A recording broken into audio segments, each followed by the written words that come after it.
Moy, huwa paiba. Ngayong araw, samahan nyo kami at magpapapalit tayo ng bote or cans. Buti at tumila na yung ulan. This past few days kasi, laging naulan. Iinit lang siya talaga pagka 10 PM na ng gabi. Balik tayo sa mga bote. Dito pala sa Finland, part yun ng kanilang recycling project. Nakatatlong plastic bag lang nga kami ngayong buwan eh. Hindi ko nga alam kung bakit. Ang dami kasi namin kakumpetensya. Huy, hindi magdadamot. Pagdating mo dito, bali sa setup mo lang yung language nila. Meron naman maliit na screen dyan sa gilid, tapos dun mo lang papalitan para maintindihan mo kung paano siya i-operate.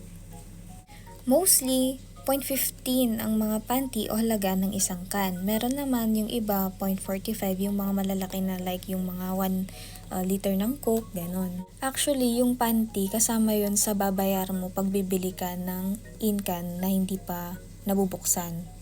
Pagkatapos mo sa lahat ng bote, meron dyan sa gilid ito.